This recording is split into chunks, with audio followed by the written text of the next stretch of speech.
Vous êtes de plus en plus nombreux à nous suivre et à participer à l'évolution de la chaîne Afrique N24, et sincèrement nous tenions à vous en remercier.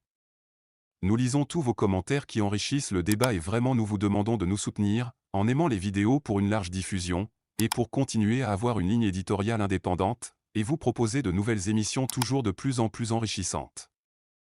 Ne restons pas passifs, soyons actifs. Merci et à bientôt.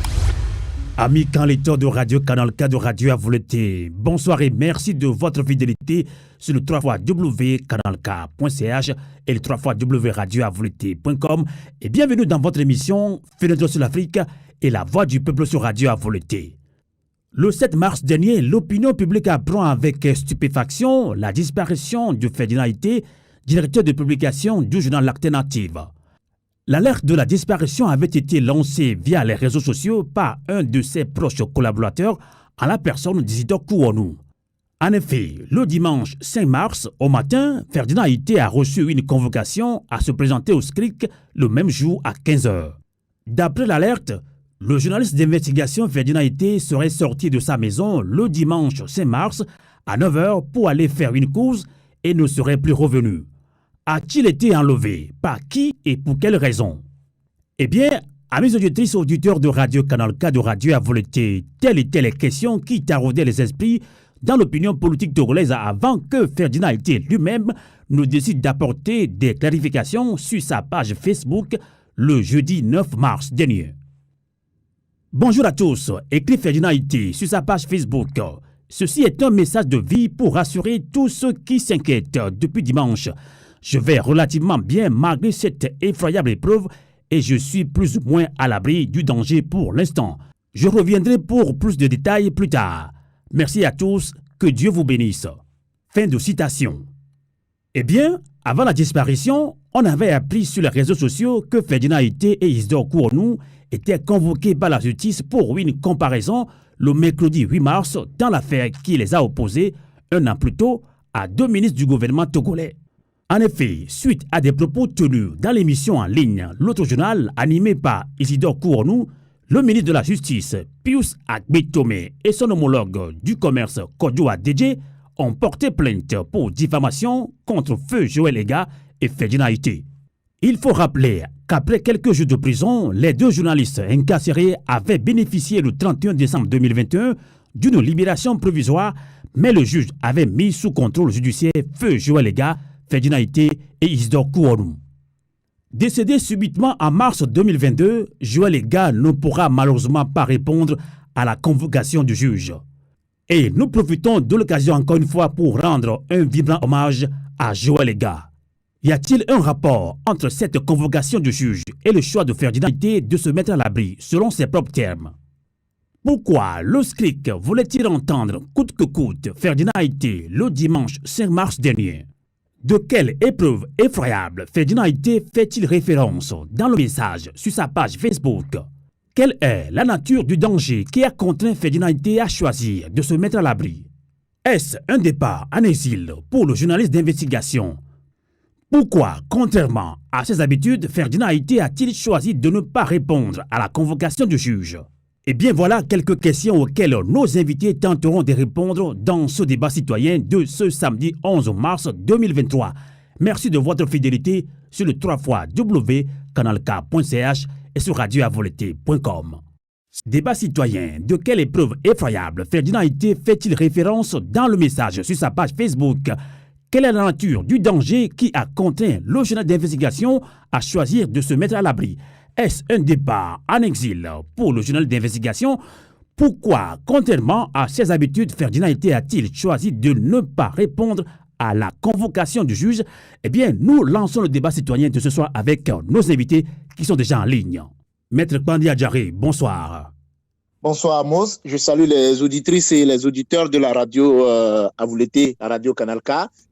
Merci de nous accompagner en ligne depuis la région parisienne. Maître Raphaël Kpandi Adjaré est ancien président de la LTDH, Ligue togolaise des droits de l'homme. Il est également défenseur des droits de l'homme, mais également est membre de Kodi Togo, coalition de la diaspora togolaise pour l'alternance et la démocratie. On accueille toujours en France, justement si je ne me trompe pas, Elliot Kodjo Mabli. Bonsoir. Bonsoir Sylvain, bonsoir aux éditeurs. Maître Raphaël, bonjour.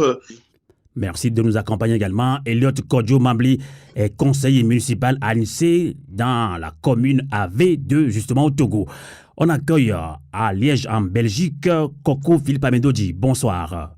Bonsoir Sylvain, je salue celles et ceux qui, de par le monde, suivent actuellement l'émission Canal K à vous l'été. Coco Philippe Amendodji n'est plus à présenter la diaspora togolaise. Il est en Belgique, DTB, donc il est également un de ceux qui ont initié ce projet, jeclique.com, jeclique.com qui soutient les journalistes au Togo.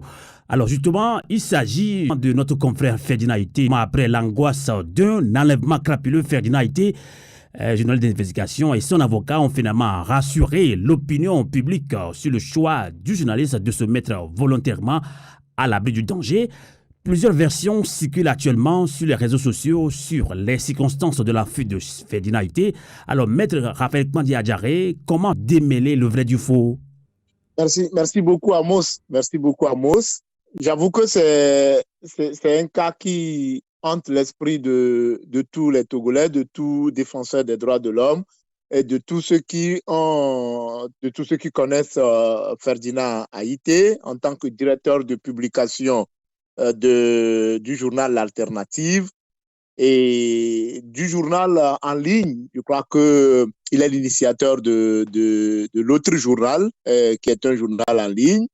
Et Ferdinand Ité n'est plus à présenter sur l'échiquier médiatique togolais, ou même du moins du plan international, avec le dernier prix qu'il a reçu par les États-Unis.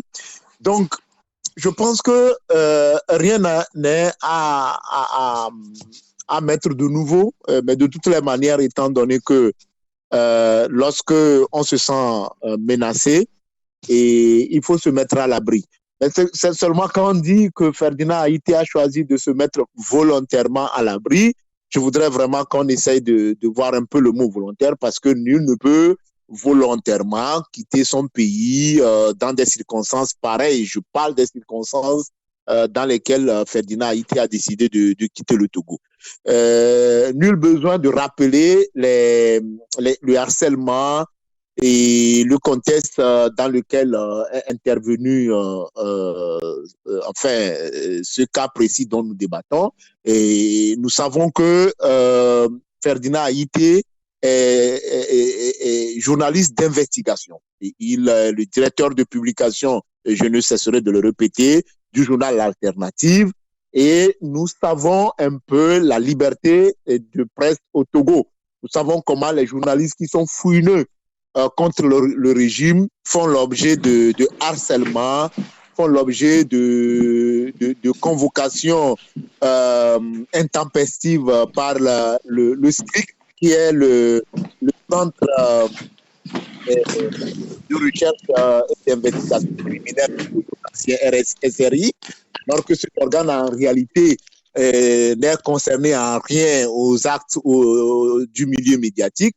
Eh bien, c'est cet organe ou bien c'est cette institution, je dirais même militaire, qui désormais se charge de convoquer les journalistes. Donc, nous savons le harcèlement judiciaire et policier dont font l'objet les journalistes. Et je crois que si nous voulons partir d'un cas récent, nous partirons du cas de Petrolgate, où Ferdinand Ité, le directeur de publication du journal L'Alternative, a lancé l'alerte comme quoi il y a un détournement d'un montant de 500 milliards des deniers publics togolais. Et ce à quoi nous avons assisté, c'est que cet organe a été attrait à la justice, et la justice togolaise l'a condamné, et le procès est actuellement pendant devant les juridictions togolaises.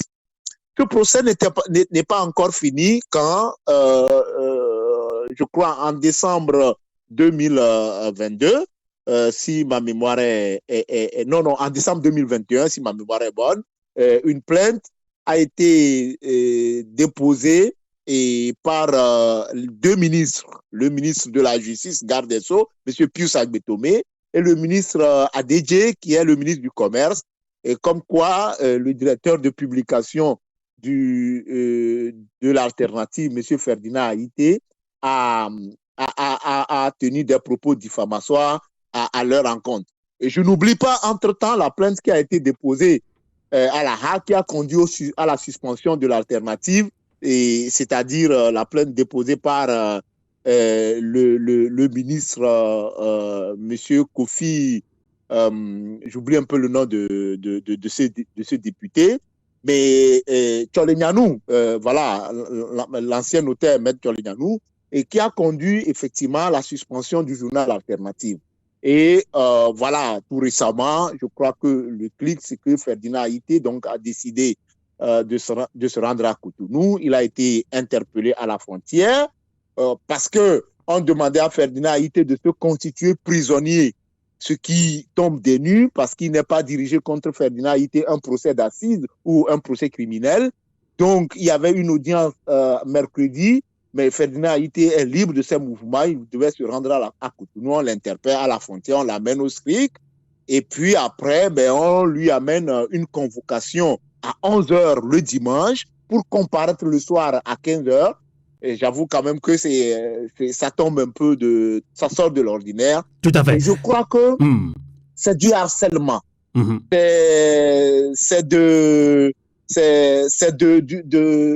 On assiste au musellement de la presse privée au Togo, ça personne ne peut l'ignorer. Mais le cas Ferdinand Haïté sort vraiment de l'ordinaire parce Tout à fait. C'est justement la question que je voudrais vous poser, Maître Raphaël Kpandé-Adjaré. Quelle est la nature du danger qui a contraint Ferdinand Haïté à choisir de se mettre à l'abri selon vous? Mais c'est tellement clair, Amos. Je rappelle que en décembre, entre décembre et je crois à mars 2002, Ferdinand Haïté a fait la prison sur plainte des deux ministres que je venais de citer, de nommer, le ministre Pius Agbetomé et le ministre Adedje du Commerce. Je rappelle que dans ce dossier, il était embarqué avec un de ses collègues, Joël Ega. Je rappelle également qu'au sortir de prison, quelque temps après, nous pleurons jusqu'aujourd'hui Joël Ega sans qu'on puisse savoir concrètement ce qui est à l'origine de ce décès après sa sortie de prison.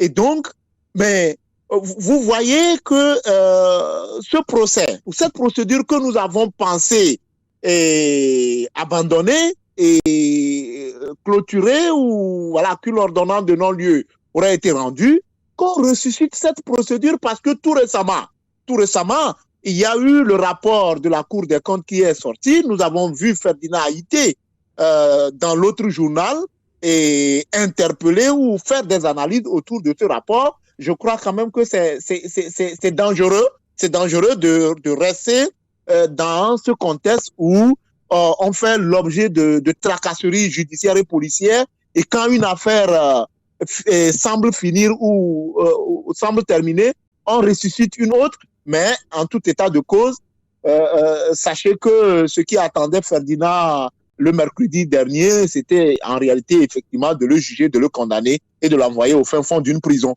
Et nous connaissons bien la justice togolaise, à laquelle il est très difficile de faire confiance. Maître Raphaël Kpandé-Adjaré, Ferdinand Haïté a toujours répondu aux convocations de la justice, mais pourquoi justement, contrairement à ses habitudes, Ferdinand Haïté a-t-il choisi de ne pas répondre cette fois-ci à la convocation du juge? Ce n'est pas volontaire. Je rappelle que ce n'est pas volontaire que Ferdinand Haïté n'a pas voulu déférer à la convocation du juge.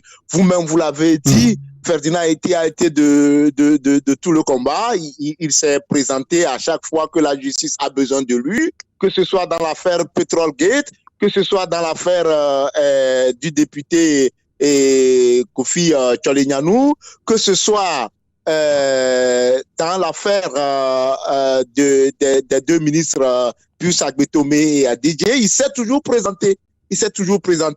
Mais malheureusement, vous savez, on ne peut pas on ne peut pas se mettre parfois comme ça volontairement dans la gueule du loup, de se jeter dans la gueule du loup. On a suspendu son journal et la décision ou le procès est en cours. Il y a des procès qui sont fabriqués de toutes pièces contre lui. Et donc, vous voyez un peu les signes. Les signes ont été déjà, disons, révélateurs de ce qu'il attendait le mercredi passé. Ça, c'est clair. Mais comment on peut demander à quelqu'un de se constituer prisonnier pour un procès dans le cadre d'un délit de presse? Si délit il y en a. Et donc, de lui demander,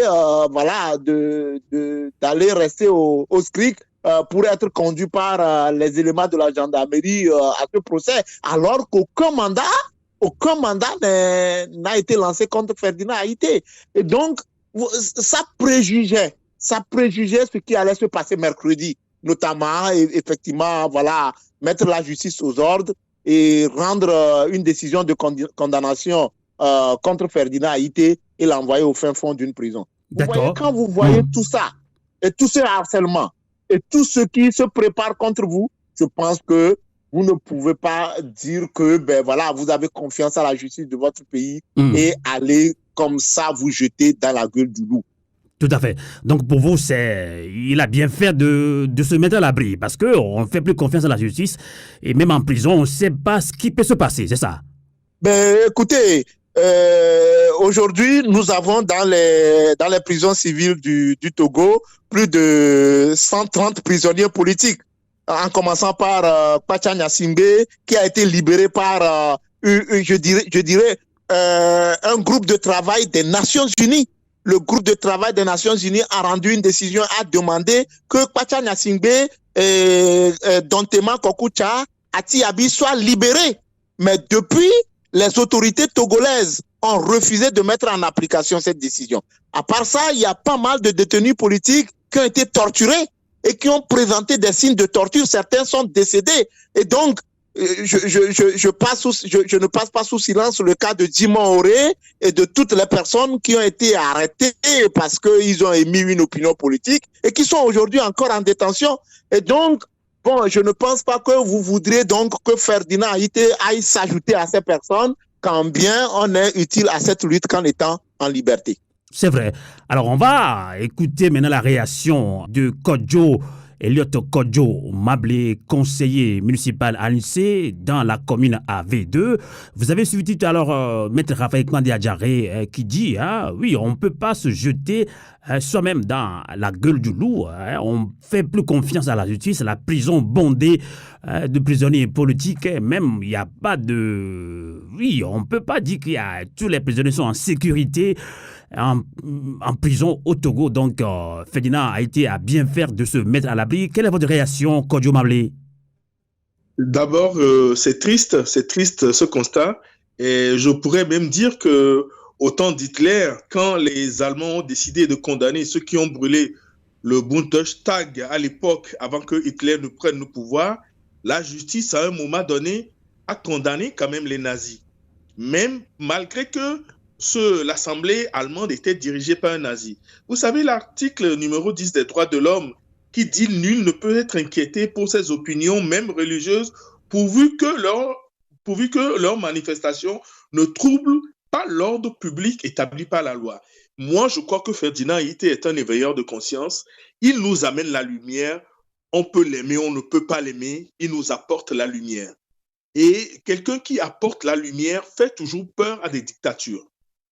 Ferdinand Haïté n'a pas pris volontairement et n'a pas quitté volontairement le Togo ou ne s'est pas caché volontairement. On l'a poussé à se cacher. On l'a poussé à se cacher parce que sa vie était en danger.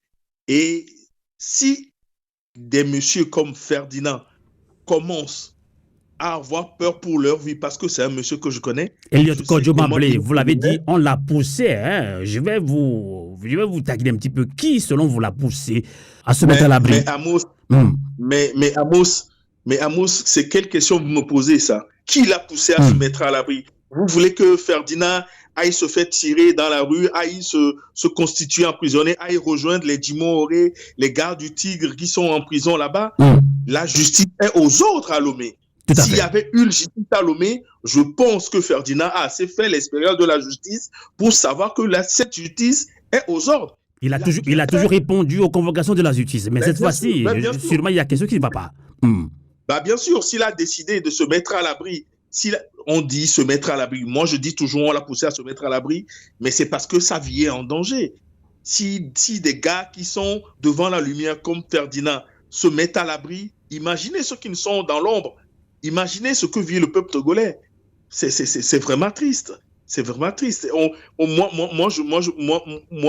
je ne me battrai plus pour un État démocratique, mais moi, je me battrai pour un État de droit minimum au Togo. C'est triste. Voilà. En tout cas, Eliot Kodjo Mablé, même le député Abbas Kabo a qualifié d'harcèlement judiciaire la nouvelle convocation de Ferdinand Ité et ses amis dans l'affaire qui les a opposés aux deux ministres du gouvernement togolais. Alors, cette convocation de la justice est-elle une pression déguisée pour contraindre le journaliste au silence sur les dossiers brûlants de l'actualité au Togo, selon vous? Non, moi, je pense que Ferdinand ne se taira pas. Le connaissant, je pense qu'il ne se taira pas. Quoi qu'il fasse, là où il est, il fera toujours des investigations et nous sortira des dossiers, nous amènera à la lumière. Qu'il le veuille ou pas, un jour, ce Togo changera. Qu'il le veuille ou pas, les gens auront la lumière et se lèveront un jour pour un État de droit. Voilà ce que j'ai à dire. D'accord. Eh bien, avant de continuer cette émission, avant de relancer, encore une fois, Maître Raphaël Pandé-Adjaré, nous allons écouter la réaction du professeur David Dossé, premier porte-parole du Front citoyen Togo Debout. Il n'est pas disponible aujourd'hui pour participer à cette émission, mais il nous a envoyé sa réaction en audio que je vous laisse écouter. Radio à vous l'été, la voix de la résistance du peuple togolais. Bonsoir Amos, bonsoir à tous. Effectivement, depuis plusieurs jours, nous sommes sans nouvelles de Ferdinand Ité et cette situation est très préoccupante. Ferdinand est une voix critique, une voix bien connue sur l'échiquier des médias et de la politique au Togo. Et sa disparition inquiète en raison surtout des circonstances, puisque plusieurs sources affirment qu'il a été l'objet d'une traque en règle par des éléments des forces de sécurité, et ça c'était le samedi 4 décembre, et sa disparition est intervenue le lendemain, le dimanche 5 décembre. Déjà, il faut se rappeler que Ferdinand avait été privé de liberté durant plusieurs semaines en décembre 2021, il y a donc un peu plus d'un an, pour des raisons inacceptables et injustes. Pourquoi est-ce que la justice revient encore sur Ferdinand? Pourquoi est-ce que la justice donne le sentiment de s'acharner sur lui à ce point? Et vous vous souvenez que quelques mois avant son arrestation, le président de la Cour suprême avait fait une sortie publique et présenté un tableau très sombre de la justice au Togo. Et si vous le permettez, je vais rappeler quelques-uns de ses propos. Il disait, je cite, « L'effroi, le doute et le discrédit sont les trois éléments qui dépeignent la justice actuellement au Togo.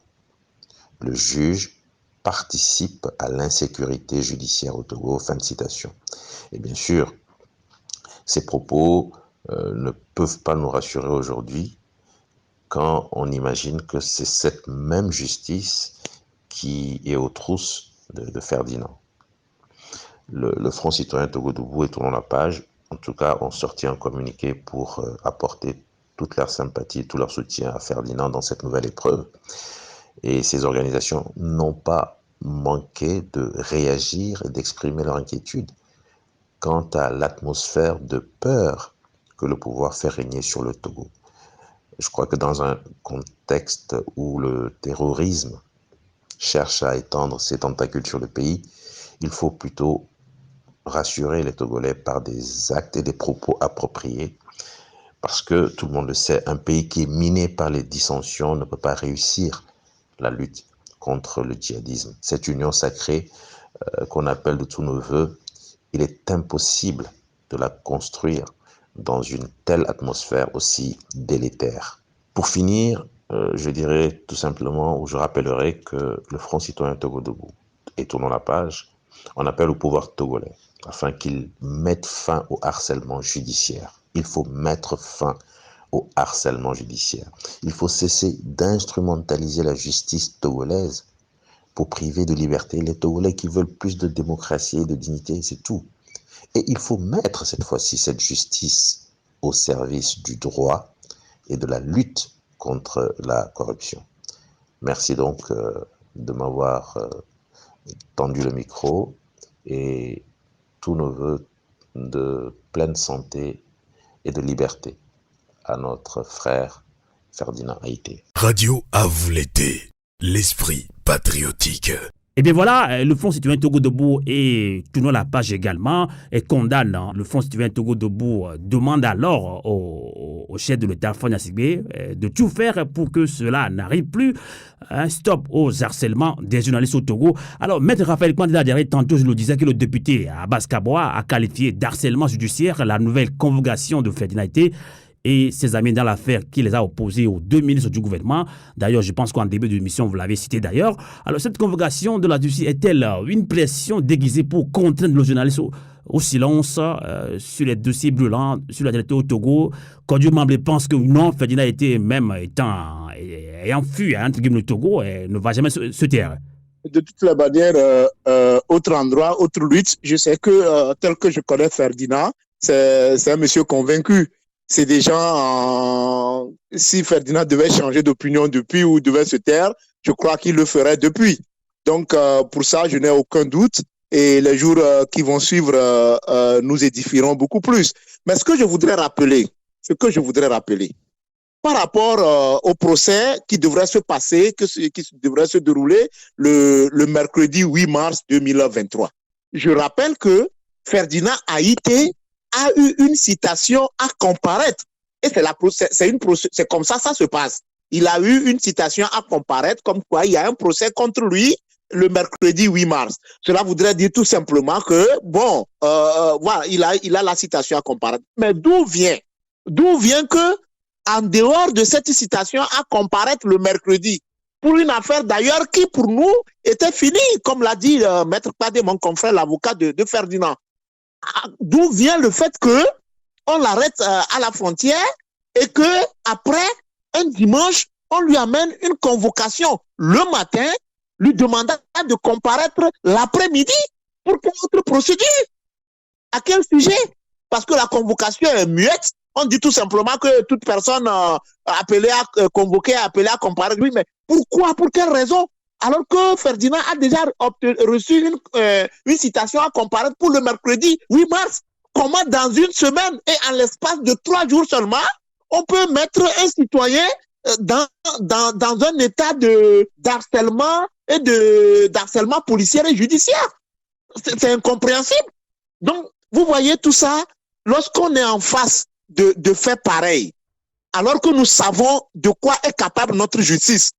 Je rappelle, et je tiens toujours à le rappeler, que Ferdinand Haïté a fait déjà la prison en décembre 2021 et que la personne avec laquelle il a fait la prison, son collègue Joël Lega, quelque temps après, est décédé. Et jusqu'à présent, je ne sais pas si vous et moi, on connaît vraiment les circonstances ou bien qu'est-ce qui s'est vraiment passé, mais vous pensez qu'un citoyen, quel que soit son courage, je dirais même quelle que soit sa témérité, va une seconde fois se jeter dans la gueule du loup alors qu'il y a des cas qui sont sous ses yeux? Non, je pense quand même que si Dieu nous a donné la force et la force de réfléchir, je crois que c'est en cela que nous sommes différents des animaux. Je pense quand même que c'est bien que quand vous échappez pour une première fois d'une situation, vous rendez grâce à Dieu, mais la prochaine fois, ne vous laissez pas faire. Et je crois que, ceci étant, il a pu donc se mettre à l'abri, comme on le dit. Mais Ferdinand Haïté n'a pas quitté volontairement le Togo. On l'a contraint. S'il faut qu'on le dise, on l'a contraint. Je voudrais juste ajouter que si Ferdinand Haïté devait quitter le Togo, il devait le faire depuis. Même dans les années de la pure dictature, Ferdinand Haïté devait quitter Lomé depuis. Et c'est pas maintenant qu'il devait le faire. D'accord. Alors, on va voir la réaction de Coco Philippe Amédodji, qui est de la diaspora togolaise en Belgique, un des initiateurs du projet jeclick.com. C'est un site internet, jeclick.com. Sur ce site, vous pouvez avoir vous retrouvez la parution de plusieurs journaux, dont effectivement le journal alternatif de Ferdinand Haïté. Donc, ce projet, les gens disent qu'on ne peut pas se taire face à ce qui se passe au Togo, où les journalistes sont harcelés. Alors, Philippe Kokoua Amédodji, rebonsoir. Rebonsoir, Sylvain. Vous avez suivi tout à l'heure Kodjo Mablé et Maître Raphaël Kouandiadjaré. Et quelle est la nature du danger qui a contraint Ferdinand Haïté à choisir de se mettre à l'abri selon vous? J'aimerais dire d'emblée qu'il s'agit, et je parle sous le contrôle de l'avocat Maître Kouandiadjaré, il s'agit d'une violation, une nouvelle fois, de l'article 26 de la Constitution togolaise qui reconnaît la liberté de presse au Togo. Je ne rajouterai pas, je crois que Maître Kouandiadjaré et M. Kodjo Elliott Mablé l'ont précisé suffisamment. Ferdinand Haïté était littéralement sous pression. Ils ont rappelé Petrolgate, ils ont rappelé ce qui convient d'appeler Covidgate, ils ont rappelé les harcèlements du ministre actuel, Maître Dodi Tcholignani. Je crois que tout cela faisait beaucoup. Et c'est même l'une des raisons pour lesquelles, voyant que la presse privée togolaise était sous pression et même asphyxiée économiquement, nous avons été, il y a 3 ans de cela, une dizaine de Togolais dans la diaspora à essayer, je pèse mes mots, de leur donner un coup de main. C'est-à-dire, nous reconnaissons dans ce travail d'investigation, ce travail de diffusion d'informations, nous reconnaissons une œuvre d'utilité publique.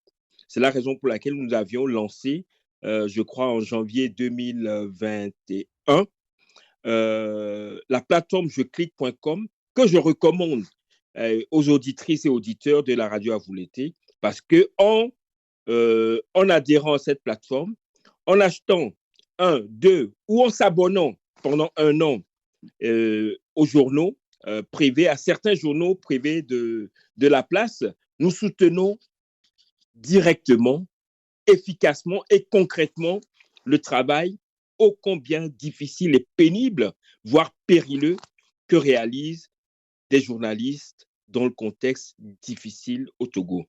Donc, je rappelle également que beaucoup d'entre nous avions appris avec beaucoup de consternation cette disparition, parce que ça survient quelques semaines après l'assassinat, je dirais, horrible du Camerounais Martinez Zongo, rappelez-le, et du journaliste d'investigation également rwandais John Williams Ntwali. Je conclus en disant que c'est quand même dommage que malgré l'adhésion de beaucoup de pays d'Afrique à la liberté de presse et d'expression, des gouvernants continuent à traquer, vraiment à traquer, je pèse mes mots, à traquer des journalistes qui ne font que leur devoir ou leur travail, qui est d'informer l'opinion publique, leur opinion publique nationale et internationale, de ce qui se passe dans leur pays. Donc, c'est vraiment déplorable qu'on ait contraint, que le régime, les gouvernants togolais aient contraint Ferdinand Haïté, un des plus talentueux journalistes d'investigation au Togo, les contraint à l'exil. Mais comme M. Elliott Mablé l'a dit tout à l'heure, et connaissant la combativité de Ferdinand, même en exil, ou en tout cas en dehors du Togo, il continuera à travailler pour la conviction qu'il a toujours portée, c'est-à-dire faire éclore la vérité et dénoncer l'injustice d'où qu'elle vienne.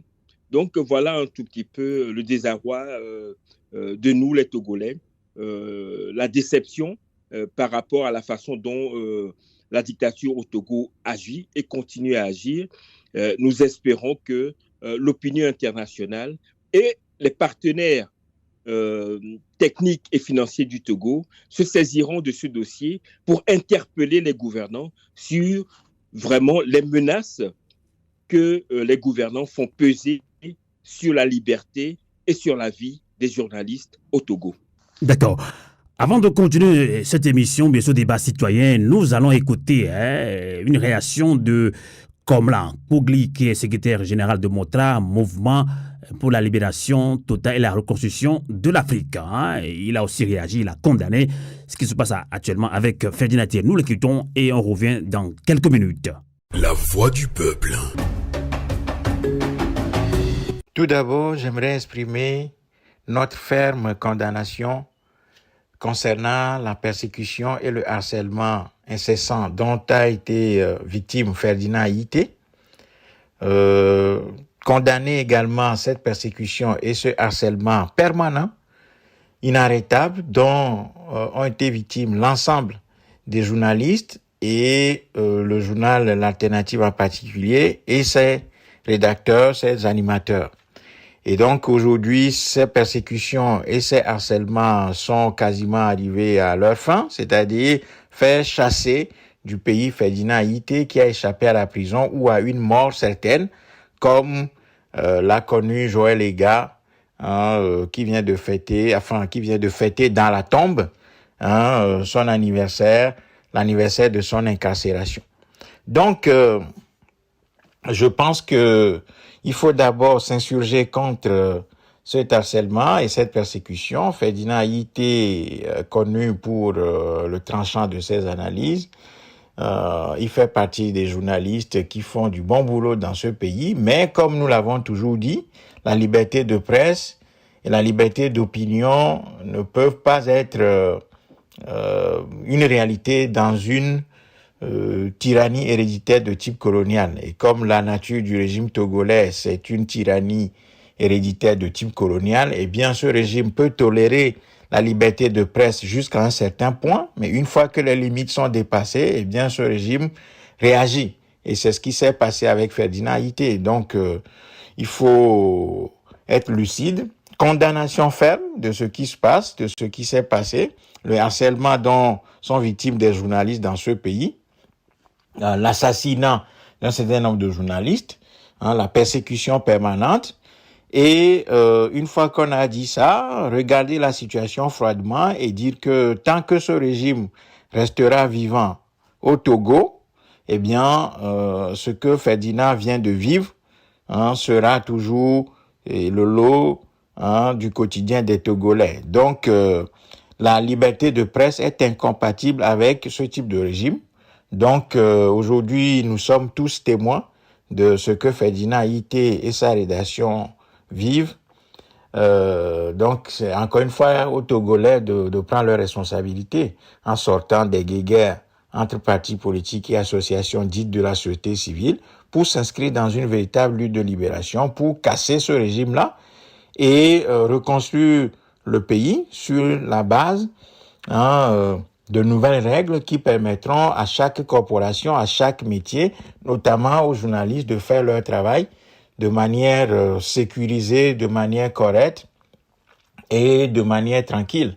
Donc c'est ça la solution. Donc le régime togolais étant ce qu'il est, il est tout à fait normal que ce régime réagisse comme ça à l'égard de Ferdinand Haïté, d'un journaliste qui dérange, d'une rédaction qui dérange, et je pense que l'Alternative n'est pas le seul journal à connaître ce type de situation. Nous avions vu récemment Liberté et bien d'autres journalistes qui ont des ennuis régulièrement. Donc, encore une fois, c'est aux Togolais d'assumer les responsabilités. Il ne peut pas y avoir de liberté de presse sous un régime dictatorial, sous un régime tyrannique.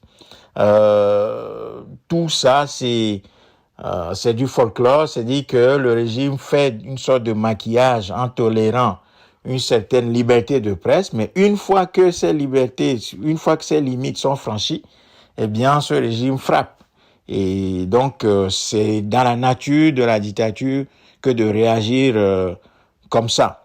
Donc, encore une fois, moi, je n'ai pas grand-chose à dire aux Togolais. Je pense que la puissance du régime togolais, la capacité d'action du régime togolais est proportionnelle à notre désorganisation, à la désorganisation du peuple togolais, à sa fuite en avant, à sa dispersion, à la désorganisation totale, aussi bien à l'intérieur du pays que dans la diaspora.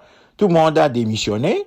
Pire, nous sommes gangrénés, c'est-à-dire que les mouvements soi-disant qui veulent lutter pour libérer le Togo sont gangrénés par des gens qui sont des doubles couteaux, des doubles tranchants, des couteaux à double tranchant, qui font semblant de combattre ce régime, mais tout à fait en le servant. Donc, il n'y a plus aucune idée aujourd'hui qui fédère dans les rangs du peuple. Tout le monde est dispersé. Nous sommes minés par des conflits interpersonnels de bas étage, des haines, des choses sans tête ni queue. Et le summum de tout ça, c'est que chacun se livre à des guerres. On se livre à des guerres intestines via les réseaux sociaux où on s'insulte, où il n'y a plus rien. Donc, je pense qu'à un moment donné, il va falloir que un courant patriote s'élève au-dessus de cette mêlée puante pour prendre ses responsabilités, dégager tout ça et ensuite s'attaquer au régime pour le faire tomber et reconstruire le pays. Donc c'est ça la solution, parce qu'aujourd'hui, nous ne pouvons pas avoir une liberté d'expression, liberté de presse dans un pays où règne une dictature qui a 60 ans maintenant. Donc nous nous trompons et je pense que nous pouvons condamner ce qui est arrivé à Ferdinand autant que nous voulons. Nous pouvons continuer comme ça, en bavardant, en sortant de gros mots contre le régime, mais en réalité, c'est que la situation du régime est proportionnelle à l'organisation que le peuple a mis en place pour pouvoir le combattre. Et donc, la puissance de ce régime est l'expression véritable de ce que le peuple togolais lui oppose comme résistance. Donc maintenant, la balle est dans notre camp. Sinon, nous allons connaître des situations, encore une fois, difficiles, comme celle que vient de vivre Ferdinand Haïté, quoi. Donc, c'est ça, moi, ce que je peux dire. Et la désorganisation des Togolais donne de l'énergie et de la force à ce régime. Si nous voulons que tout ceci cesse, eh bien, il va falloir retrousser nos manches, travailler, redevenir sérieux, discipliné autour d'un leadership véritable, capable de pouvoir conduire un véritable mouvement de libération du Togo, ce que le Moltra a toujours appelé un tsunami populaire. Mais quand on voit le désordre et le bordel qu'il y a dans nos rangs, eh bien, on peut dire que nous avons du boulot à accomplir. Radio à vous l'été, la voix de la résistance du peuple togolais. Eh bien voilà, Maître Raphaël Kouandé-Adjaré, il y a beaucoup de réactions que nous avons reçues au niveau de Canal K de Radio à vous l'été, mais on ne peut pas tous les passer dans cette émission, bien dans ce débat citoyen d'aujourd'hui. Alors, que devons-nous faire face à cette situation? Oui, il y a déjà ces harcèlements qui pèsent sur les journalistes au Togo, Coco Philippe Amedou l'a relevé tout à l'heure. Alors, nous sommes au niveau de la diaspora. Comment nous pouvons soutenir ces journalistes, notamment Ferdinand Haïté, selon vous, Maître Raphaël Kouandé-Adjaré? Merci beaucoup. Je crois que d'abord, qu'est-ce que nous devons faire? Moi, je pense que vous allez nous donner après un dernier, la parole pour conclure l'émission. Mais je voudrais quand même que tous les Togolais sachent que ce qui se passe au Togo est très dangereux. Est très dangereux pour l'avenir de la nation togolaise. C'est très dangereux pour notre vivre en commun. Et ce que la dictature est en train de semer, ce n'est pas pour mettre en caution tous les Togolais, mais en principe, c'est dangereux pour notre avenir commun. Pourquoi je le dis? Contraindre des citoyens togolais à quitter leur territoire est une chose gravissime. Gravissime en ce sens que c'est en violation de la Constitution, parce que la Constitution a clairement dit que nul ne peut être contraint d'entrer sur son territoire et nul ne peut être contraint de quitter son pays. Bon, en tout cas, je vais vous laisser continuer. Quelqu'un m'a dit, justement, je pense que c'était hier, dit, je ne pense pas que Ferdinand Haïté fuit la prison au Togo, c'est l'État même, la condition que vivent les prisonniers au Togo. Il ne peut pas se sentir en sécurité en prison. Non, mais qu'est-ce que Ferdinand Haïté a fait pour mériter la prison? Il a fait quoi pour mériter la prison? Pour avoir lancé l'alerte? Pour avoir dit qu'il y a détournement de 500 milliards, alors qu'il y a effectivement détournement de 500 milliards? Le rapport de l'institut, enfin, je crois de l'institut des finances, l'institut des finances du ministère de l'économie et des finances du Togo est là, qui a dit qu'il y a détournement de près de 500 milliards. Les chiffres sont là, 400 quelque chose milliards. Donc, ce rapport est là. Et nous avons vu comment le gouvernement togolais a réagi contre ce rapport. C'est pas Ferdinand Haïté qui a publié le rapport de la Cour des comptes. Ce rapport est également là. Donc, c'est au lieu de poursuivre ceux qui sont trempés, pieds à la tête, dans le détournement des deniers publics, on poursuit le lanceur d'alerte. Qu'est-ce que Ferdinand Haïté a fait pour mériter la prison? Et donc, pour moi, je pense que ce qui se passe au Togo, les Togolais doivent savoir que c'est grave. Et pour cela, pour moi, j'interpelle la société civile à laquelle j'appartiens et les partis politiques de l'opposition. Il faut que les gens commencent par savoir que la dictature continue par se renforcer et que ça devait nous interpeller à terre nos petits égos, nos petits calculs. C'est ça. Et donc, nous devons savoir que contre cette dictature, aucun sacrifice n'est trop grand. Contre cette dictature qui continue par se renforcer jour et jour, après l'élection présidentielle du 22 février 2020, vous avez vu comment tous les espaces de liberté sont mis sous éteignoir, sont restreints et on donne prétexte de l'existence du virus du Covid et plus personne ne peut manifester. Aujourd'hui, on annonce les élections régionales, les élections législatives, mais les partis politiques ne peuvent pas avoir accès à certains endroits du pays, tout simplement parce que c'est comme ça, le régime il a décidé que c'est comme ça et que ça devait être comme ça. Donc ce qui se passe doit nous interpeller.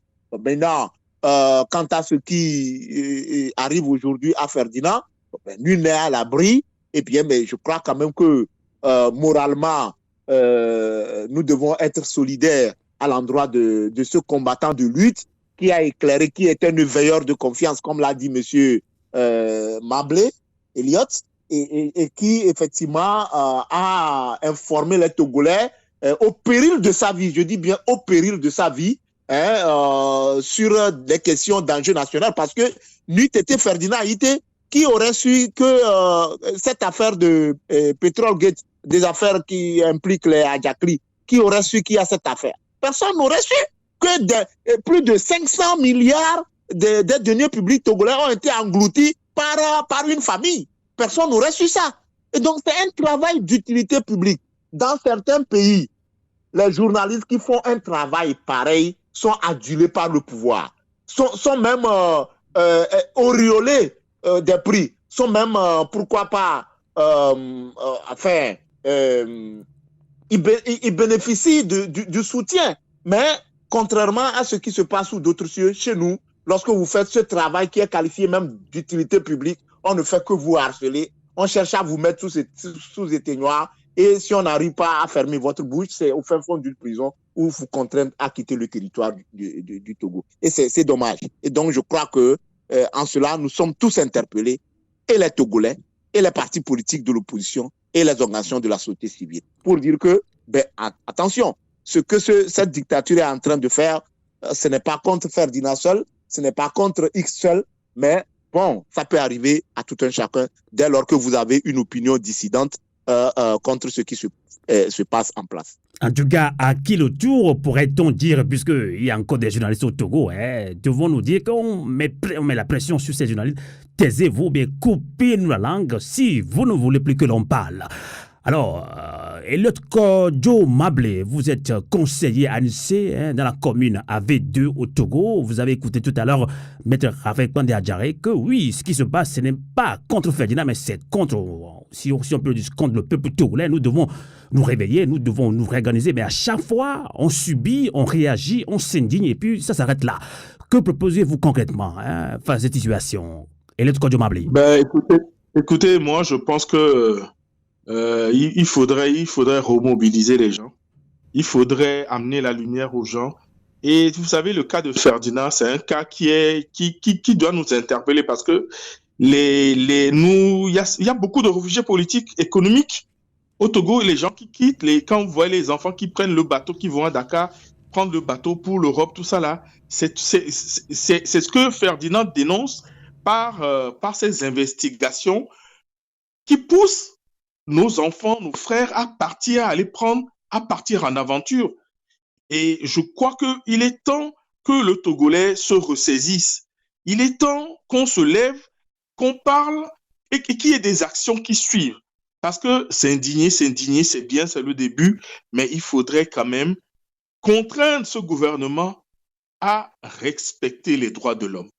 Parce que c'est le fondamental pour un état de droit, c'est le fondamental pour le vivre ensemble. On ne peut pas être dans une maison et la personne le plus costaud décide de qui doit respirer, qui doit pisser, qui doit manger. Non, ce n'est pas bon. Si le Togo est une république, comme ceux qui nous gouvernent le prétendent vraiment, qu'ils fassent profil bas, qu'ils acceptent les critiques, qu'ils laissent les journalistes travailler parce que en apportant la lumière aux gens, Ferdinand ne fait pas que critiquer le gouvernement. Ferdinand critique aussi l'opposition. Ferdinand, la dernière fois, il a parlé de l'occupation comment on appelle, des trottoirs et ce que ça doit apporter pour la République si tout était bien fait. Mais voilà, c'est dommage, c'est dommage. Donc, vous appelez également à la mobilisation générale. Nous sommes de la diaspora actuellement. On n'est plus écouté par la diaspora également. Mais oui, la diaspora aussi, elle est divisée. Il y a trop de divergences d'idées, ce qui fait qu'on n'arrive pas à se mobiliser. Alors, justement, donc, Philippe Amidodji, vous êtes de la diaspora DTB en Belgique. Que comptez-vous faire concrètement? Je sais que vous faites beaucoup d'actions. Vous avez déjà initié jeclique.com pour soutenir les journalistes au Togo. Mais voilà, Ferdinand est contraint à l'exil. Il faut qu'on parle sans langue de bois. Il est contraint à l'exil. On l'a forcé. Il veut pas quitter ce pays. Il aime bien l'Afrique, mais on l'a contraint. Il peut pas se jeter dans la gueule du loup. C'est ce que vient de dire Maître Raphaël Kandé-Adjaré. Doit-on toujours continuer à s'indigner que c'est s'indigner? Comment est-ce que nous devons le soutenir? Comment est-ce que nous devons revoir cette mobilisation au niveau de la diaspora d'abord? Coco Philippe Amidodji. Je suis d'accord avec mon compatriote Elliot Mabli qui disait qu'il faudrait reprendre le chemin de la mobilisation.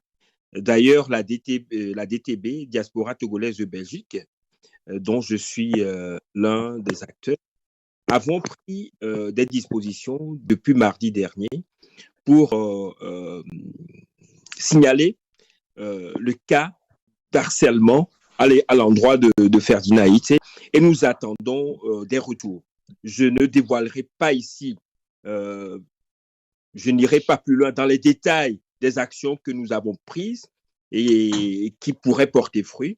Je ne retournerai pas là-dessus, mais c'est pour vous dire que à notre échelle, en tout cas à l'échelle de la Belgique, nous avons engagé une série d'actions et nous osons croire que ça pourrait aider, en tout cas, à clarifier une série de choses.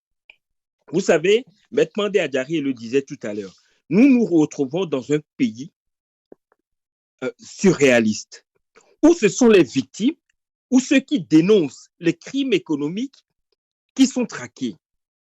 Et les coupables bénéficient de l'impunité totale, voire même parfois de promotion. C'est quand même grave. Sylvain, savez-vous, vous l'avez dit la fois dernière, en organisant une émission sur le dernier détournement, en tout cas la dernière crise en date.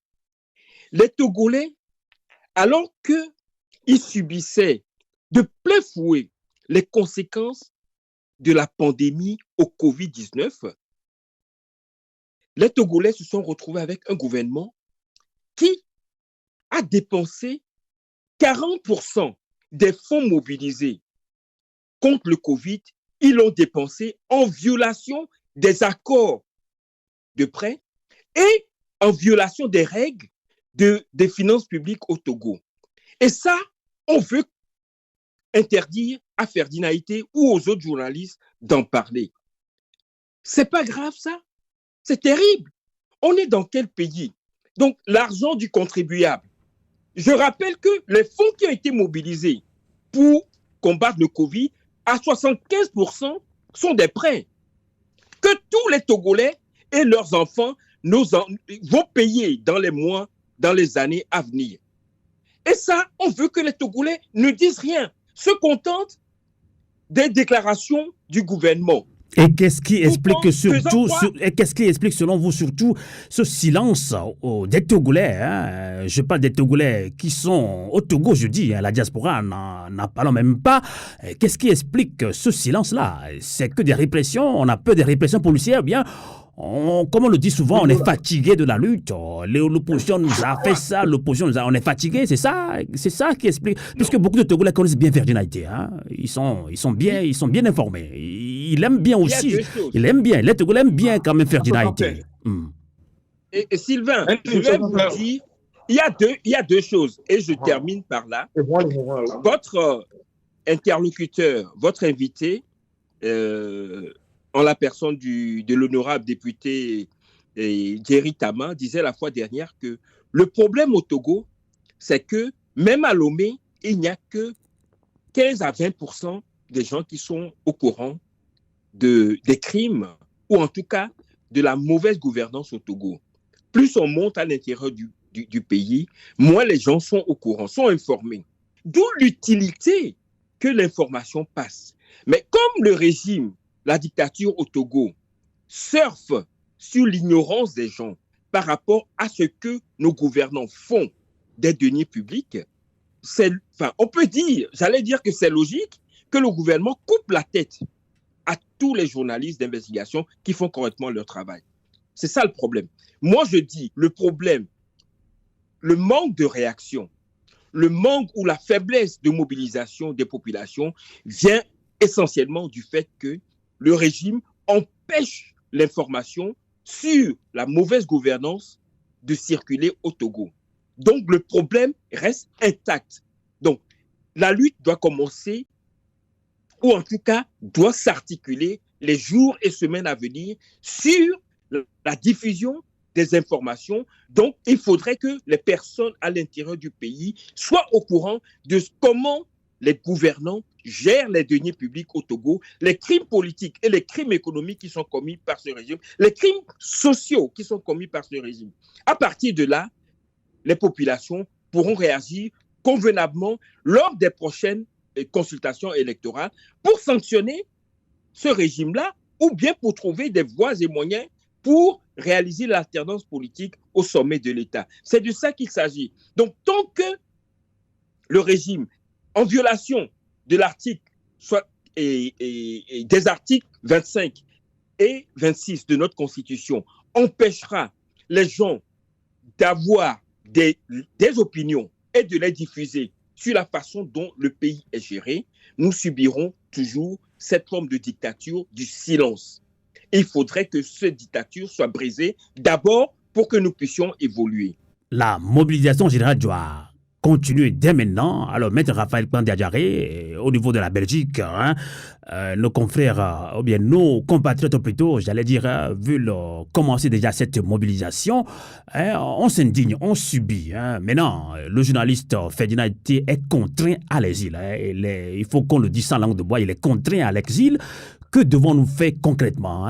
Je sais qu'on se répète, mais dans quelles conditions? Comment devons-nous réorganiser sur la diaspora? Même si ceux qui sont restés au pays disent que oui, on a encore peur de ces répressions, on est fatigué de la lutte parce que l'opposition est divisée, la société civile est divisée. Donc voilà, les journalistes sont harcelés. Maintenant, le cas de Ferdinand Ité fait peur aussi. Est-ce que d'autres journalistes vont subir la même chose? Maître Raphaël Kouanda-Diaré. Amos, merci. Je crois que je vais dans le sens de M. Amedoudji, Kokou Philippe, qui a parlé effectivement de la remobilisation et face à la recrudescence et au renforcement de la dictature, nous ne devons pas nous indigner. Hein, nous ne devons pas nous indigner. Et je crois que notre indignation et notre désunion ne feront que renforcer la dictature. Et il faut nous mobiliser. Alors, moi, je reste toujours croire que il faut avoir en vue des valeurs ou des revendications autour desquelles, d'une manière ou d'une autre, on peut asseoir des mobilisations. Et aujourd'hui, le problème fondamental au Togo, c'est la question des libertés de manifestation, de la liberté d'expression, et puisque c'est lui qui nous réunit avec le cas Ferdinand. Moi, je crois que il faut asseoir cette mobilisation autour de 2 ou 3 revendications fondamentales. D'abord, nous savons qu'il y a des prisonniers politiques et que c'est parce que l'opposition togolaise assoit des revendications, fait des manifestations, et c'est dans le cadre de ces manifestations qu'on a arrêté des gens depuis décembre 2018 et qui sont encore en détention. C'est des gens qui ont été arrêtés dans le cadre des manifestations de la C14 et du Parti national panafricain et qui sont encore en détention, certains décédés, d'autres torturés, malades, qui sont encore en détention. Donc, la question de la libération des prisonniers politiques est une question pressante. Elle est très pressante. Ça, c'est la première chose. La seconde chose, nous savons que c'est dans le cadre de la liberté d'expression. C'est dans le cadre des compétitions électorales, cherchant à démettre ou à renverser cette dictature, que des citoyens togolais sont contraints à l'exil. Le président Agbeyome est là, l'ancien ministre Boko est là, Monseigneur Philippe Kodjuro est là, qui sont contraints aujourd'hui de quitter leur territoire. Le commandant Olivier Ama est là et tant d'autres personnes. Et aujourd'hui, c'est Ferdinand Haïté.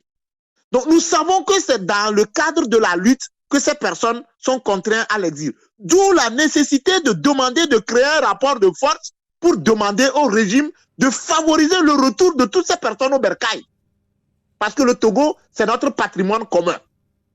Et ensuite, ceci étant alors, lorsque ces 2 revendications seront satisfaites, et donc, on sera obligé alors à mener des discussions, à ouvrir des discussions sur les réformes politiques et économiques pour relancer le développement de notre pays.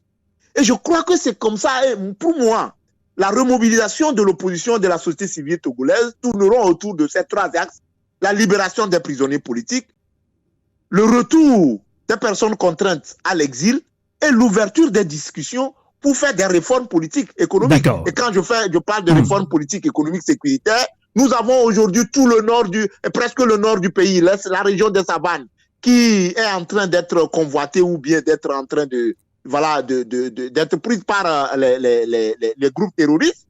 Nous avons donc cette question sécuritaire. Et donc, je crois que la question électorale, bientôt la réforme, mais nous savons que le cadre électoral n'est pas celui-là qui doit amener à la transparence électorale pour que les élections soient acceptées de manière minimum. Et donc, nous pensons que il faut que ces 3 revendications, je ne dis pas que c'est une panacée, mais il faut que ces 3 revendications puissent hanter l'esprit des Togolais, parce que c'est dans la lutte que ce que je venais de lister, dans les prisonniers politiques, les personnes contraintes à l'exil, c'est dans le cadre de cette lutte-là que nous enregistrons ces violations massives des droits de l'homme. Donc moi, je pense que autour de ces concepts, on peut nécessairement relancer une bonne mobilisation. En tout cas, pour conclure ce débat citoyen, vous venez d'évoquer tantôt, bien vous l'avez sorti plusieurs fois, ce mot mobilisation, remobilisation, entre autres sujets également, pour conclure cette émission avec vous, Maître Raphaël Kwande Adjaré, l'appel de Maître Dodi Apevon pour une mobilisation générale citoyenne où la société civile prendra le devant de cette lutte. On sait que vous êtes très proche de la DMK dynamique Monseigneur Philippe Oufane Kodjuro, cette dynamique qui regroupe déjà des partis politiques et société civile. Alors, DMK a repris aussi la sensibilisation comme la NIC, comme aussi d'autres partis également. Alors, Maître Raphaël Kwande Adjaré, comment arriver à cette synergie d'action? Je pense que l'appel de Maître Paul Dodi Apevon pour un grand mouvement citoyen, c'est un bon appel. C'est un très bon appel. Et je crois aussi que pour amener la société civile à prendre le devant. C'est pour éviter effectivement les calculs politiciens et les calculs, les petites querelles politiques. Ça, c'est une très bonne chose. Mais il faut nécessairement avoir des concepts fédérateurs autour desquels il faut asseoir la mobilisation. Et pour moi, tout appel ou tout sujet qui va aller dans le sens de la mobilisation pour sortir le Togo des griffes de la dictature et de la mauvaise gestion qui risque d'engloutir les générations à venir est la bienvenue. Et je reste aussi convaincu que la DMK a fait un travail et que le 22 février 2020, il y a eu une confiance des citoyens du peuple togolais qui a été placée à la DMK. Ça, tous les partis politiques de l'opposition et les candidats qui ont participé à l'élection présidentielle du 22 février 2020 le savent et ils l'ont dit clairement par communiqué. Ils ont reconnu quand même que la DMK a pris de l'avance. Donc, je reste toujours convaincu et je suis très... je reste dans l'espérance, j'ai l'espoir que ces convergences, l'appel au grand mouvement citoyen de Maître Paul Dodiapé vont ce que la société civile est en train de faire, le travail Kaba, la dynamique Monseigneur Kodjo au plan national et au plan international, je reste convaincu, et c'est tout mon souhait, et c'est tout le souhait du peuple togolais, que ces différentes convergences, ces différents points de vue se convergent un jour pour faire un. Et je crois que c'est en cela que nous arriverons à créer un rapport de force qui nous amènera à asseoir à ouvrir des discussions pour le bien-être du peuple togolais. Et donc, je lance un appel à tous les responsables de la société civile, au plan national comme au plan international, que tu sois dans la diaspora. Un appel à tous les responsables des partis politiques, au plan national comme au plan international. Je lance également un appel à toutes les bonnes volontés, toutes les personnes qui ne sont ni de la société civile ni des partis politiques, à prendre le problème à bras le corps. Parce que ce qui se joue aujourd'hui, c'est l'avenir de toute une génération. C'est l'avenir de toute une nation. Parce que ce qui se passe est très grave. Renvoyer les Togolais de chez eux pour aller trouver abri ailleurs dans d'autres pays. Nous avons vu un peu comment ça se passe en Tunisie. Nous avons vu comment ça se passe aux États-Unis où vraiment c'est la difficulté, c'est toute la difficulté. Et donc, il faut que le Togo reprenne les rails du développement et de la démocratie. Et ce serait pour le bien de tous les Togolais. Enfin, si vous voulez que je conclue cette émission, je voudrais interpeller les missions diplomatiques et consulaires accréditées au Togo. Par rapport au cas précis de Ferdinand Haïti, je ne peux pas savoir que ces missions diplomatiques et consulaires accréditées dans notre pays voient des droits de l'homme être violés constamment, la liberté de presse. On nous dit que nous devons signer des accords. Il y a des partenaires qui nous apportent de l'aide. La Banque mondiale, la Banque africaine pour le développement, la BAD, et toutes, les institutions de Bretton Woods. Le Togo vient d'adhérer aux institutions de Bretton Woods. Je voudrais lancer un appel à toutes ces institutions, à toutes ces missions diplomatiques et consulaires accréditées dans notre pays et qui nouent un partenariat avec notre pays, de regarder comment les deniers publics sont gérés, comment l'argent prêté est géré. Comment on peut continuer par emprunter de l'argent au pays alors que le citoyen togolais ne profite pas à cet argent et que cet argent, les rapports sont là. Le rapport de l'Institut des finances de l'inspection générale dans le dossier de Petrolgate à Djakli, il est là. Le rapport de la Cour des comptes est là par rapport au fonds Covid. Ça, c'est la gestion 2020. On ne connaît pas ce qui a été fait de la gestion 2021. On le saura bientôt. Donc, je lance un appel à toutes ces institutions, à toutes ces systèmes. Comment vous pouvez vous taire sur des cas de violation des droits économiques et sociaux et des droits politiques des citoyens sans interpeller les gouvernants en place? La comédie que le gouvernement est allé jouer devant l'Assemblée nationale la dernière fois. Mais ça, quand même, c'est au vu au-dessus de tout le monde. Et je crois quand même que les Togolais ne sont pas prêts à se taire et à continuer par assister passivement et indéfiniment à cette violation de ces droits. Et je crois que, un beau matin, tout ça là, ce serait un point, un trait, et que cette dictature est appelée à partir. En tout cas, merci beaucoup, Maître Raphaël Pandiadjaré. Je rappelle que vous êtes ancien président de la LTDH, Ligue Togolaise des droits de l'homme. Vous êtes défenseur des droits de l'homme et membre de CODI Togo, coalition de la diaspora togolaise pour la tolérance et la démocratie. Merci de nous accompagner en ligne depuis la région parisienne. On va également conclure ce débat avec Elliot Kodjo Omable. Je l'ai dit tantôt, on a parlé de mobilisation. Vous-même, vous l'avez dit, vous l'avez évoqué. Et là, vous avez su que Maître Dodi Apevon des FDR a lancé un appel aussi à une mobilisation générale citoyenne où la société civile doit prendre le devant de cette lutte. Et quelle appréciation donnée à cet appel de Maître Dodi Apevon et que direz-vous pour conclure ce débat citoyen, Elliot Kodjo Omable? Moi, j'adhère à tout. Moi, j'adhère à tout ce qui est appel à la mobilisation générale, tant que c'est pour les droits de l'homme, tant que c'est pour un état de droit. Moi, j'y adhère et j'appellerai, pour conclure, les Togolais à une prise de conscience, à un sursaut d'orgueil. Il faut que les Togolais se lèvent parce que quand ils disent « je ne suis pas catholique », quand ils viennent arrêter les catholiques, « je ne suis pas protestant », quand ils viennent arrêter les protestants, quand ils arrêtent les journalistes, « je ne suis pas journaliste », un matin, ils viendront les arrêter et personne ne sera là pour crier. Alors, mes chers amis Togolais, prenez conscience, levez-vous pour que cette lutte-là, on la mène jusqu'au bout. Merci. Merci, c'est très court mais c'est très poignant. Ce message est très poignant et lourd également. Donc il faut comprendre le contenu. Merci beaucoup Elliot Kodjo Omable. Je rappelle que vous êtes conseiller municipal à l'ANC, Alliance nationale pour le changement, dans la commune AV2 au Togo. On va conclure également avec Koko Philippe Amedodji, un des initiateurs de ce projet jeuclic.com, c'est un site internet sur lequel vous pouvez retrouver la plupart des parutions des journaux au Togo, dont le journal L'Alternative. Alors, que direz-vous pour conclure ce débat? L'appel de Maître Dodi Apevon, on va quand même reconduire un débat comme il faut là-dessus, mais quelle est votre réaction là-dessus où Maître Dodi Apevon disait qu'il faut une mobilisation générale où la société civile doit prendre le devant de ce combat? La DMK regroupe déjà des partis politiques et sociétés civiles. Comment reprendre cette synergie d'action? Que direz-vous pour conclure ce débat, Koko Philippe Amedodji? Je crois que la proposition de Maître Dodi Apevon, le premier responsable des FDR, est de bon ton et tombe à point nommé. Tous les intervenants s'accordent à dire, ou bien même tous les observateurs de la vie politique togolaise, s'accordent à dire que tout Togolais aujourd'hui demeure un prisonnier potentiel de la dictature au Togo.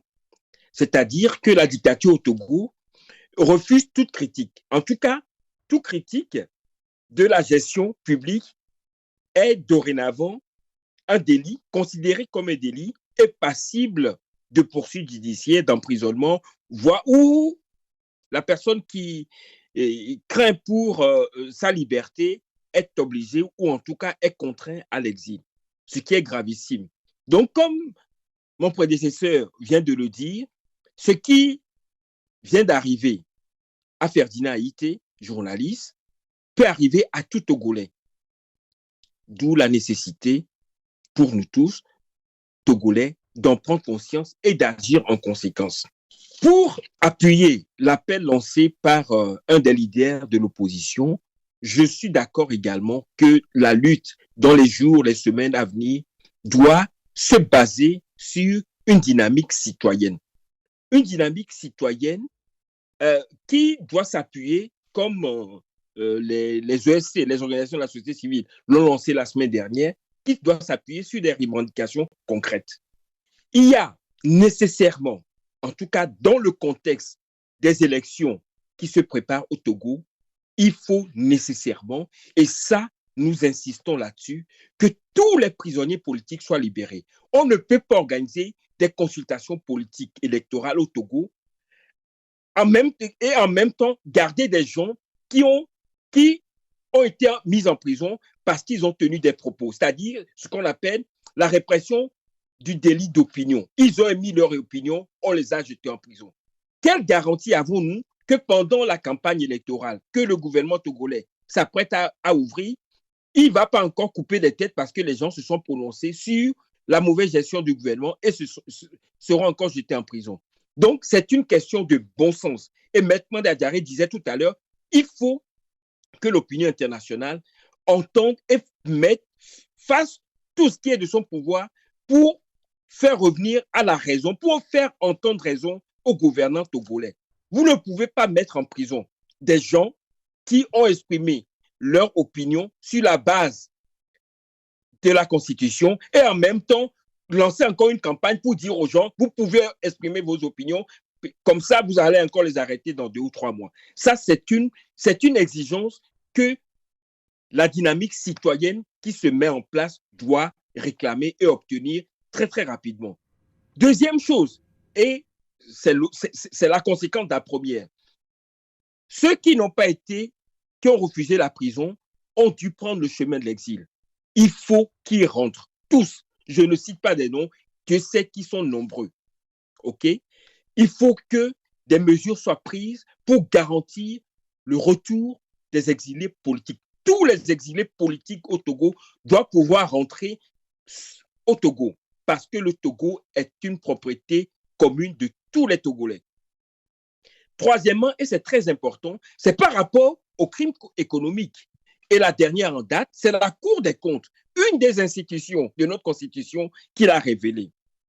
Il faut absolument que Faure Gnassingbé, le premier des Togolais, prenne des mesures pour montrer que les révélations, les manques, les révélations de la Cour des comptes en ce qui concerne les manquements dans la gestion des fonds publics ont été entendues et que des corrections ont été prises. Des sanctions doivent être prises et garantir que dans les jours ou mois à venir, s'il y a encore des fonds qui sont mobilisés, ils ne seront plus détournés ou en tout cas utilisés en violation des règles qui régissent la gestion publique au Togo.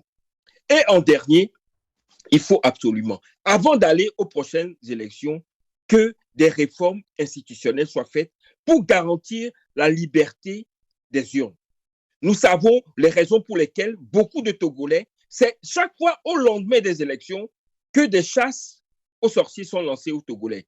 Est-ce que nous voulons encore, dans 6 mois, dans 1 an, déplorer encore des fuites en exil parce que les élections ont été truquées, les trucages ont été dénoncés et que le régime, pour faire taire les opposants, ou en tout cas ceux qui sont victimes de ces trucages, les chasse à l'extérieur. Donc, il faut que, au minimum, ces revendications trouvent des réponses appropriées dans les jours, dans les mois à venir. Nous en appelons à la mobilisation des Togolais d'abord et nous demandons l'appui de la communauté dite internationale pour montrer que le problème togolais a une réponse. La réponse, c'est de faire ramener les gouvernants à la raison. Ce qui se passe au Togo actuellement choque la raison. Ça n'a aucun sens de vouloir imposer toujours aux Togolais une démocratie et dictatoriale, j'allais dire. On organise des élections, on empêche la vérité de s'exprimer, on réprime, puis 5 ans après, 4 ans après, on recommence. À quoi cela rime?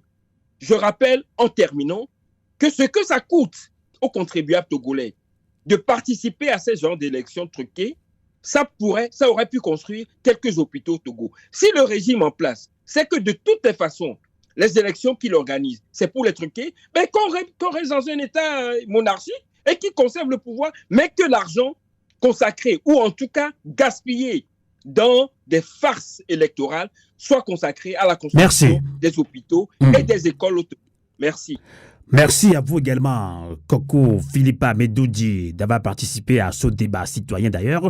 On va revenir très prochainement sur un autre débat citoyen pour revoir cette mobilisation, puisque à chaque action, bien à chaque événement, on réagit, on s'indigne, on subit. On ne s'organise pas comme il faut.